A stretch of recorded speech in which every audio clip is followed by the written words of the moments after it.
అలంకారం.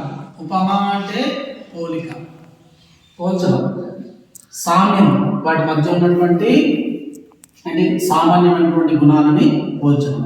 ఇప్పుడు దుఃఖము భారతీయ హృద్వారము సొచ్చి అగ్నివలే జ్వాలలు వీచుచున్నది అన్నాం. ఇక్కడ ఉపమాలంకారంలో 4 ఉంటాయి. ఒకటి ఉపమేయం, ఉపమేయం. 2 ఉపమానం, ఉపమానం. 3 ఉపమావాచకం,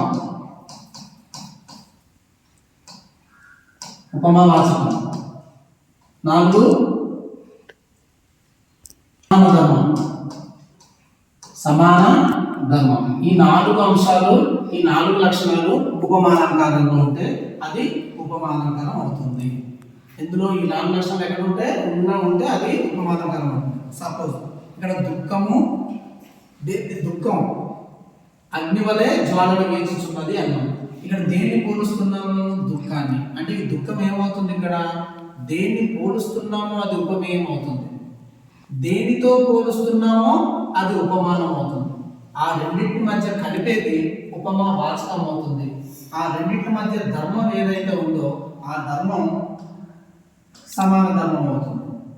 ఆ ధర్మం సమాన ధర్మం అవుతుంది. ఇక్కడ దుఃఖం అంటే ఏంటి? ఉపమేయం, ఉపమేయం.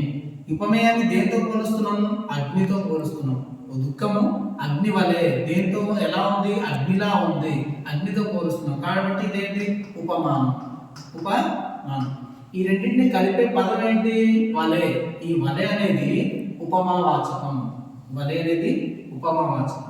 అయితే ఈ దుఃఖంలోనూ ఈ అగ్నిలోనూ ఒక సామాన్యమైనటువంటి రెండిట్లో ఉండేటువంటి ఒక గుణం ఉంది. ఆ గుణం ఏంటి? ఏం చేస్తుంది? జ్వాల. ఈ అగ్ని ఏం చేస్తుంది? జ్వాలలు పెరుగుతున్నాయంట. అంటే అగ్ని ఎక్కువ అవ్వడం, అగ్ని ఎక్కువ అవుతే దాన్ని జ్వాల అంట. అలా ఈ అగ్నిలో ఉన్నటువంటి గుణం ఏంటి? జ్వాల.